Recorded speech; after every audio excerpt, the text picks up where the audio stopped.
Next వెళ్ళమ్మా Asifa vice chairperson గారికి ఇవ్వండి. ఒక్కొక్కరికి ఒక్కొక్క సెట్ తీసుకొచ్చి భాస్కర్ ఇక్కడ రా చెన్నై ఇక్కడ నిలబడు. నెక్స్ట్ మన వార్డ్ కౌన్సిలర్ దొడ్డి శ్రీనివాస చంద్ర మీదుగా మరొక విద్యార్థిని అందించవలసిందిగా రిక్వెస్ట్ చేస్తున్నాం.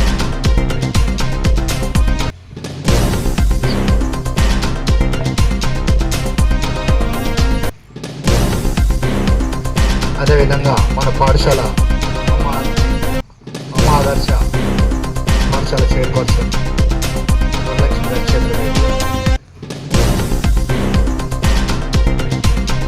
తదుపరి పాఠశాల ప్రధానోపాధ్యాయులు గౌరవనీయులు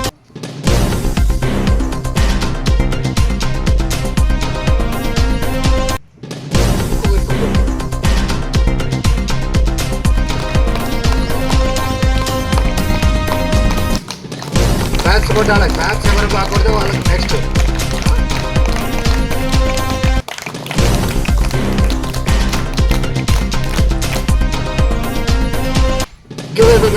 చప్పట్లు కొట్టాలి. Thank you sir. Thank you madam.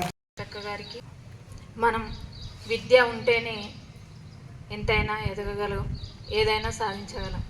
అది తెలుసుకొని మనం దాన్ని సద్వినియోగపరుచుకుంటూ మరి టీచర్స్ చెప్పిన సిలబస్ను చక్కగా మళ్ళీ ఇంటి దగ్గర కూడా పఠనం చేసుకుంటూ ముందుకు వెళ్తూ ఉంటే మనం దేనికైనా దీటు అన్నట్టుగా ఒక ఇటురాయిలాగా మారిపోవచ్చు.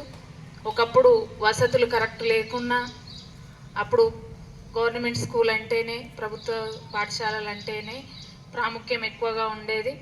మరి 1000 మంది స్ట్రెంత్ ఉన్న స్కూల్లో మరి ఇప్పుడు ఎందుకో కొంచెం మరి ప్రైవేట్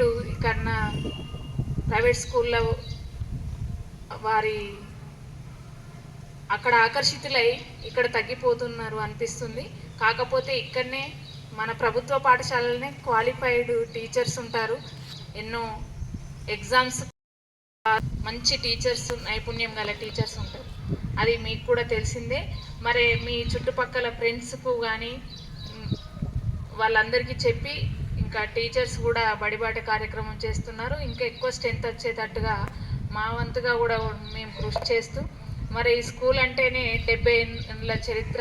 మరి వజ్రోత్సవాలు చేసుకున్నాం. ఎంతో ఐకమత్యంగా ఉండి మనం ఎన్నో ఇక్కడ సదుపాయాలు కల్పించుకున్నాము. మరి ఇంకా కిచెన్ షెడ్ కానివ్వండి, డైనింగ్ హాల్, ఇలాంటి ప్రభుత్వం ద్వారా కూడా మనం ఎన్నో సౌకర్యాలను ఏర్పరచుకుంటున్నాం. మరి ఈ క్రమంలో స్ట్రెంత్ను కూడా పెంచుకోగలిగితే ఇంకా సక్సెస్గా మన స్కూల్ను ముందంజలో ఉంచుకోవచ్చు. ఒక ఉస్నాబాద్ అంటేనే ఒక చరిత్ర.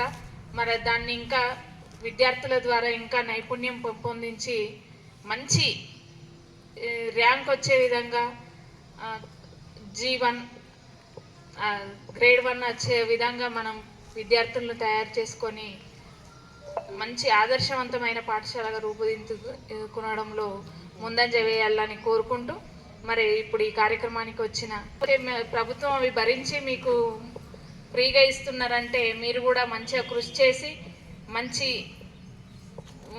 ముందంజలో ఉండి పాటల్లో క్రీడల్లో ప్రతి ఒక్కటి కూడా అందిపుచ్చుకోవాలని ఈ సందర్భంగా తెలియజేసుకుంటూ నాకు ఈ అవకాశం ఇచ్చిన స్కూల్ ప్రిన్సిపల్ HM గారికి